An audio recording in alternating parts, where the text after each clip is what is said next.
Hola, bienvenidos. Espero que se encuentren muy bien.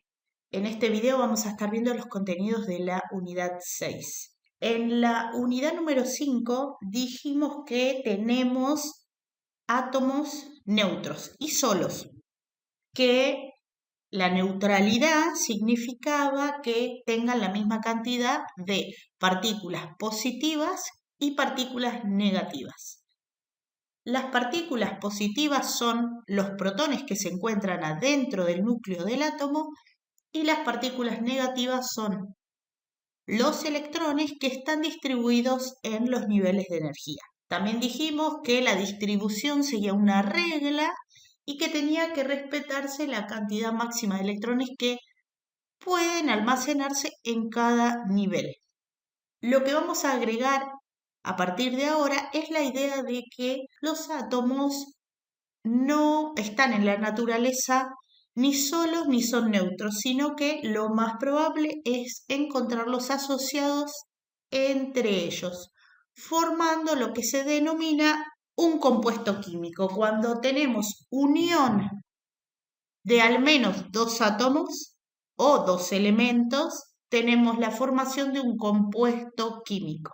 Los compuestos químicos se forman a partir de una unión específica entre los átomos. Hay tres tipos de uniones. También recordemos que los electrones más importantes que tiene un átomo son los electrones del último nivel de energía.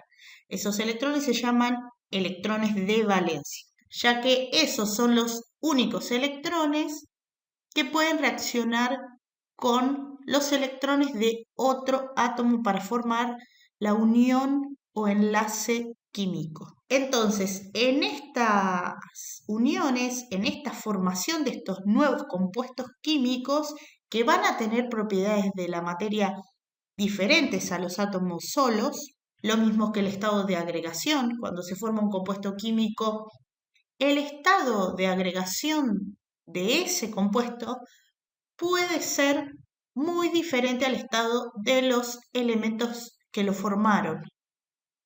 Entonces, en la formación de estos compuestos, lo que se obtiene es a veces pérdida y ganancia neta de electrones y a veces se comparten los electrones.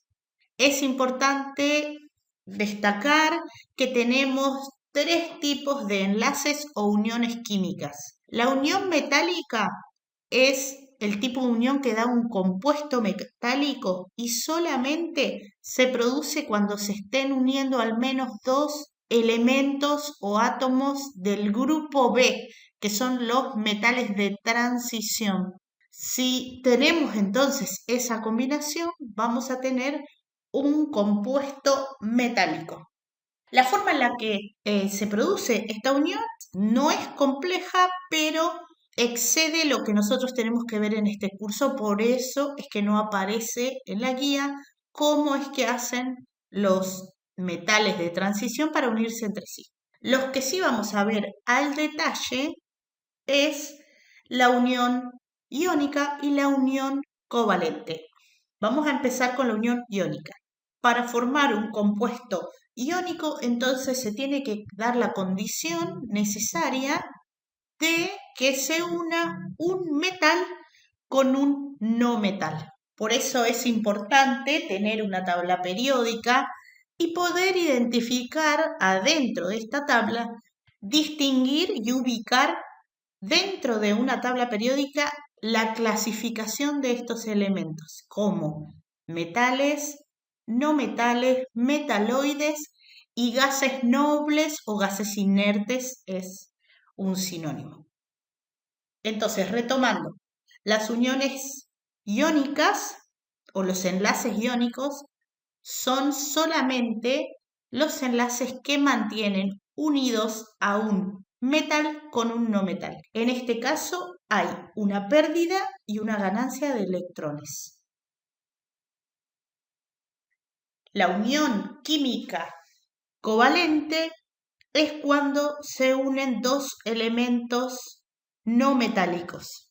Y en este caso, como la electronegatividad que tiene cada átomo es alta y no hay una diferencia grande entre la electronegatividad de los dos, no puede haber una pérdida y una ganancia de electrones, sino que como ninguno puede sacarle electrones al otro, no queda otra que compartan los electrones.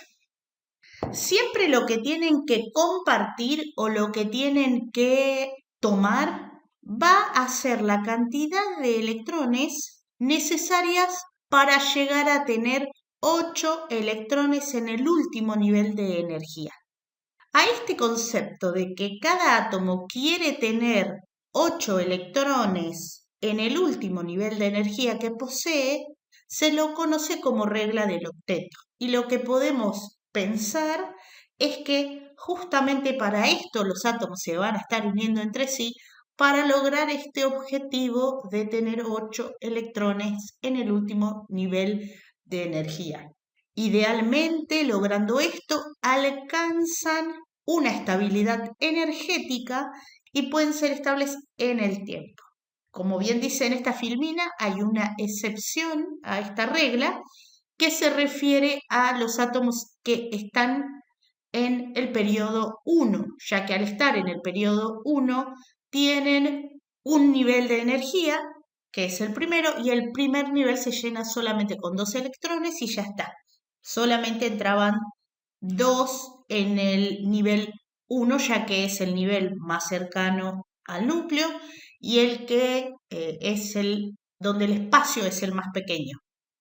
Dentro de las uniones covalentes, que son las uniones entre los no metales que comparten electrones, que pueden ser carbono, hidrógeno, oxígeno, nitrógeno, flúor, azufre, fósforo, cloro, bromo, yodo, este tipo de átomos, por ejemplo, se pueden dar entre ellos un tipo de unión que se llama simple, en donde lo que se comparte es un par de electrones. Un par de electrones significa que hay 2 electrones. Cada uno de esos electrones proviene de cada átomo que está participando en la unión.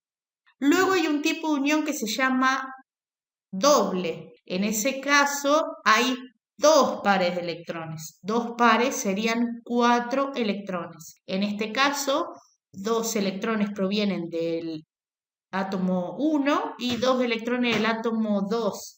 Si uno le quiere poner nombre, puede decir eso. Y hay un tercer tipo de unión que se llama triple, en donde hay 3 pares de electrones en total. 3 pares serían 6 electrones. En este caso, 3 electrones provienen de un átomo y 3 electrones provienen del otro átomo. En total, entonces 6. En este caso, se puede ver que cada átomo aporta al vínculo 3 y en total van a haber 6 ya que comparten. Realmente no le pertenecen a ninguno de los 2 átomos. Justamente se comparten. Y en principio, si todo fuera equitativo, esos pares de electrones pasarían el tiempo girando alrededor de los átomos de forma equitativa. La misma cantidad de tiempo pasarían con cada átomo. Vamos a ver más adelante que ahí se desprende el gran problema de los compuestos covalentes. Que el compartir no es equitativo y que siempre va a haber una tendencia a que el átomo más electronegativo acapare más ese par de electrones. Y eso quiere decir que ese par de electrones va a tener tendencia a pasar más tiempo con el átomo más electronegativo y menos tiempo con el átomo menos electronegativo. Retomando la unión iónica. Mayormente podemos asegurar que se van a formar compuestos iónicos entre los átomos del grupo 7A, a los que también se les dice halógenos, y átomos del grupo 6A, pero sobre todo el oxígeno. y los átomos del grupo 1A y 2A, que son metales. Si uno tiene esta combinación, es más que seguro que se forme un compuesto iónico, a excepción del berilio. El berilio está en el grupo 2, pero sin embargo, como tiene una configuración especial, que hace falta conocer algunos otros conceptos adicionales, a excepción del berilio, el resto sí cumplen con esta regla. Lo que va a pasar en este tipo de unión es entonces, como dijimos, una pérdida y una ganancia de electrones. El no metal va a ganar los electrones que le hagan falta para quedar completo con 8 y el metal va a perder los electrones. Cuando los átomos pierden o ganan electrones, ya no quedan neutros, sino que quedan cargados eléctricamente. A estas especies con carga se les dice iones y al átomo que quede cargado positivamente porque pierde electrones se le dice catión y al átomo que queda cargado negativamente porque gana electrones se le dice anión. La propuesta del científico Linus Pauling que nos ofreció fue decirnos que nosotros podíamos restar las electronegatividades de los átomos que están formando la unión química para predecir qué tipo de enlace químico se formaría entre ellos. Entonces, lo que hay que hacer es, si uno tiene, por ejemplo, como se nota en este cuadrito, acá donde estoy apuntando, un enlace entre calcio y flúor. Acá tenemos la electronegatividad del calcio, que es 1,0. Este es un dato que está en la tabla.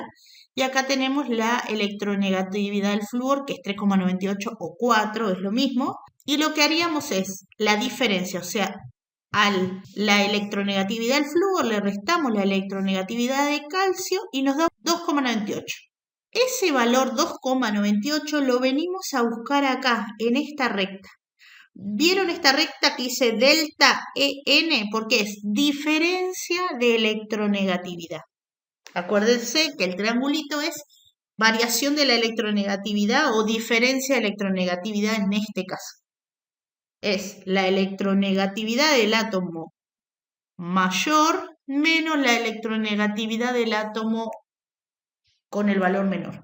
Si la diferencia me da mayor a 1,7, que sería esta parte, vean que acá dice 1,7, esta parte de la recta, significa que lo que se va a estar formando entre estos átomos es un enlace iónico. Nosotros podemos confiar plenamente en este calculito, sobre todo en lo que es enlace iónico. En esta parte ahora vamos a ver que en realidad sí también podemos confiar plenamente, pero lo que pasa es que en general hay una mala interpretación de lo que significan estos valores y que se popularizó usar mal esta información. Entonces, si ustedes llegan a caer en usar mal esta información, van a hacer predicciones que van a estar mal. Más adelante, cuando estemos armando compuestos covalentes, yo les voy a señalar realmente cómo hay que usar estas cuentas para los casos de compuestos covalentes. ¿Qué podemos decir que se cumple de esto? Es que desde 0 a 1,7, si la diferencia me da un valor que cae entre esos dos números, entre 0 y 1,7, entonces tenemos compuestos covalentes. Y si la diferencia me da mayor a 1,7, tenemos compuestos iónicos. Lo que no se puede asegurar es tan sueltamente que si cae entre 0,4 y 1,7, entonces es un compuesto covalente polar. Eso no se puede asegurar así, porque en realidad esta recta no habla del compuesto, sino que habla del enlace que une a dos átomos. Entonces, lo que uno puede asegurar que es covalente polar el enlace, no el compuesto total, sino el enlace entre dos átomos que están adentro del compuesto. Después hay que analizar realmente todo el compuesto y todos los enlaces que tiene, uno por uno, para ver si el resultado total es covalente polar o es covalente no polar. Entonces es algo mucho más complicado que llegar y decir, bueno, me dio 1,1, bueno, cayó en esta parte de la recta, entonces es covalente polar y listo. Eso estaría mal hecho, ya que, como les decía, este dato de acá no habla del compuesto, sino que habla del enlace propiamente dicho.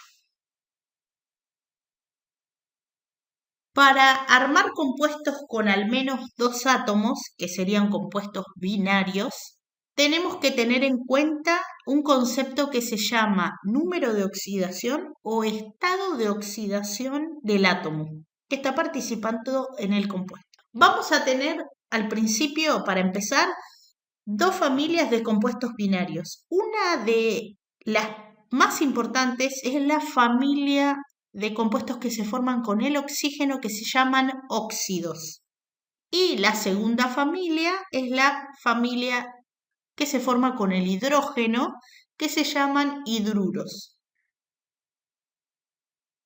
El número de oxidación o el estado de oxidación es un concepto difícil de definir, pero por el momento, con las ideas que nosotros tenemos hasta ahora, podemos garantizar que tenemos acceso a conocer al menos un número de oxidación o un estado de oxidación de cualquier elemento que estamos analizando. Para eso tendríamos que tener en cuenta siempre la cantidad de electrones de valencia que tienen, que esa información me la da el grupo, a su vez, el grupo al que pertenece dentro de la tabla, y tener en cuenta cuántos electrones le faltan para llegar a 8, o sea, en el caso de que tengan que tomar electrones, será una cantidad negativa, y cuántos electrones pierden para también llegar a 8, en ese caso será una cantidad positiva, ya que pierden electrones. Por ejemplo, ahora que estamos hablando del oxígeno, es uno de los más fáciles de analizar. El oxígeno está en el grupo 6A. Eso quiere decir que tiene 6 electrones de valencia. Para llegar a 8 le faltan 2 electrones. Como es muy electronegativo, siempre va a tener tendencia a robar electrones ajenos. Sobre todo a los metales, va a ser fácil para el oxígeno sacarle 2 electrones. Y cuando se enfrente a otros no metales, va a tener que compartir 2 electrones. Pero como es muy electronegativo, prácticamente le gana a todos en electronegatividad, siempre es el que va a tener tendencia a acaparar un poquito más los electrones que el otro átomo. Entonces, como puede llegar a robar 2 electrones, el número de oxidación es -2. Si piensan en esta idea y buscan cualquier átomo, el carbono que está en el grupo 4 que necesita 4 más, el cloro que está en el grupo 7A y que necesita solamente 1, el magnesio que está en el grupo 2A que va a perder 2, el litio o el sodio que están en el grupo 1 y que van a perder solamente 1, el hidrógeno que está en el grupo 1A, periodo 1, solamente necesita 1, entonces si analizan esta cuestión van a poder sacar al menos un número de oxidación y saber de dónde sale ese valor. ¿Qué es lo complicado? Que después cada átomo tiene, la gran mayoría, sobre todo los no metales, tienen varios estados de oxidación adicionales, con los que van a estar participando en una unión química. Por ejemplo, el nitrógeno tiene dos estados que son los más típicos, el 3 y el 5. Cuando el nitrógeno se junte con el oxígeno, que es algo muy normal, el nitrógeno va a estar con +3 o +5. Son las dos opciones que nosotros podemos conseguir. Si pensamos en el +3, sí podemos entender de dónde sale, porque el nitrógeno está en el grupo 5A, eso significa que tiene 5 electrones, así que necesita compartir 3 más. Bueno, podría robar 3, pero en el caso que no lo logre y se junte, como estoy diciendo, con el oxígeno, que claramente no le va a robar, entonces va a compartir 3 electrones. Y como el oxígeno es mucho más electronegativo que el nitrógeno, el oxígeno va a ser el que ocupe el rol negativo del compuesto y el nitrógeno el rol más bien positivo del compuesto. Por eso su estado es +3. Vean que, como les digo, hay un estado que siempre por conocer estas ideas se puede sacar y después hay un estado más o varios estados más que no se puede llegar y sacar así tan intuitivamente como lo acabo de hacer. Entonces, para saber esto hay que conocer los estados que propone la tabla y mirar cada compuesto en particular para ver con qué estado de oxidación estaría participando ese átomo en cuestión en ese momento. Existe lo que se conoce como nomenclatura, que es la idea de nombrar a los compuestos, o sea, ponerles nombres. Hay 3 tipos de nomenclaturas. Está la oficial, que sería la que se denomina UPAC. Y después está la nomenclatura stock y la nomenclatura tradicional. Todas están vigentes en este momento. Ninguna dejó de usarse de alguna u otra manera. Idealmente todos deberíamos mencionar a los compuestos con la nomenclatura UPAC, pero eso no es del todo cierto, ya que hay un montones que todavía siguen mencionando los compuestos de otra forma, incluso para venderlos, los laboratorios, todo, es normal que los 3 tipos de nomenclatura estén vigentes en este momento. Por eso es que es necesario conocer cómo se llaman y cómo uno hace para nombrarlos. La nomenclatura oficial para los óxidos, por ejemplo, que son los compuestos formados por oxígeno, propone que uno le tiene que decir óxido de y mencionar al elemento que acompaña al oxígeno, ya sea un metal o un no metal.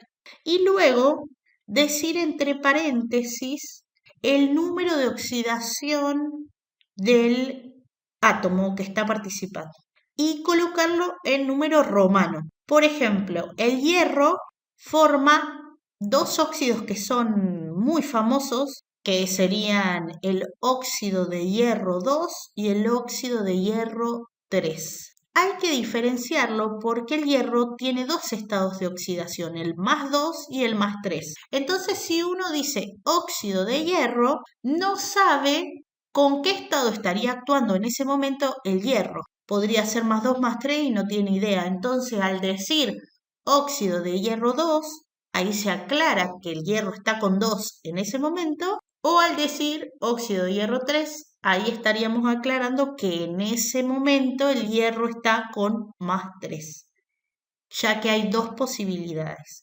Lo mismo va a pasar con óxidos de no metales como el cloro, el bromo y el yodo, que tienen tantos números de oxidación que si uno no aclara qué cloro está actuando en ese momento, no tiene forma de saber cuál de todos los posibles óxidos de cloro, de bromo, de yodo se están formando. Lo mismo va a pasar con el azufre, lo mismo va a pasar con el nitrógeno, lo mismo va a pasar con el carbono.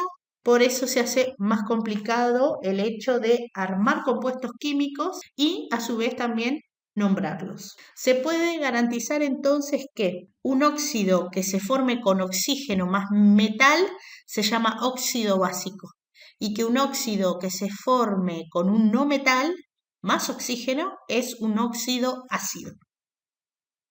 Luego, la gran familia de los compuestos binarios formados por hidrógeno se denominan hidruros, en donde el hidrógeno puede estar con un estado de oxidación +1, con los no metales, y con un estado de oxidación -1 con los metales. O sea que a veces puede ganar un electrón en el -1 y a veces puede compartir un electrón con el +1 con los no metales que comparten. Entonces vamos a tener en este caso hidruros de. Por ejemplo, ahí hay rubidio e hidrógeno. Como el rubidio es metal, se va a formar un hidruro de rubidio. Y después tenemos un ejemplo de el hidrógeno con un no metal, como por ejemplo el azufre. Vean que cuando el hidrógeno está con un metal, primero se escribe el metal y después el hidrógeno. Eso es porque el metal ocupa el rol positivo y el hidrógeno el rol negativo de la situación. Pero cuando el hidrógeno está con un no metal, como el azufre o el yodo, primero escribimos el hidrógeno y luego escribimos el otro átomo. Eso es porque ahora el hidrógeno va a estar con un rol positivo y el azufre con un rol negativo, o el yodo con un rol negativo. Eso es porque justo esos no metales son más electronegativos que el hidrógeno. Entonces, en ese caso, el hidrógeno va a estar con +1 en vez de con -1. Y el azufre va a estar con -2. Por eso hay 2 hidrógenos compartiendo con un azufre. Esa es la proporción. Necesito 2 hidrógenos que se unan en el mismo momento a un azufre para que todos queden completos con 2 y con 8 y todo esté estable. Entonces, acá a su vez se agrega una complejidad en el nombre, es que a veces lo que se suele hacer es hacer una diferencia con el estado de agregación de las cosas. Por ejemplo, si yo formo, para dar un ejemplo mucho más conocido, si yo formo, por ejemplo, con hidrógeno y cloro, que sería como hidrógeno y yodo, pero hidrógeno y cloro, yo podría decir ácido clorhídrico si está líquido, o podría decir cloruro de hidrógeno si está en estado gaseoso. Eso es algo muy normal que se hace, que se llaman a las cosas de dos maneras distintas para que a su vez cuando uno lo está nombrando también esté implícito, porque es de público conocimiento, los estados de agregación que van a tener esos compuestos binarios recién armados. Pero como les decía, esto es para las personas que trabajamos con estos compuestos, que compramos estos compuestos o que estudiamos algo de esto y que ya conocemos todas las formas de nombrarlos, todos los estados de agregación en los que vienen estas porciones de materia. Y entonces ya podemos distinguir entre estas sutiles ideas de ácido clorhídrico es una cosa distinta al cloruro de hidrógeno, no en cuanto a la fórmula, no en cuanto a la relación ni los estados de oxidación, nada de eso es exactamente igual en principio, pero hacemos una diferencia en función del estado de agregación en el que se van a encontrar esos compuestos. Por eso esto es un mundo aparte, que lleva mucho tiempo aprender a nombrar las cosas. Y estas son compuestos inorgánicos y después también tenemos los compuestos orgánicos, así que vean que lleva mucho tiempo aprender a nombrar todo esto. Así que con que conozcan la base y sobre todo estos compuestos binarios más importantes, alcanza y sobra.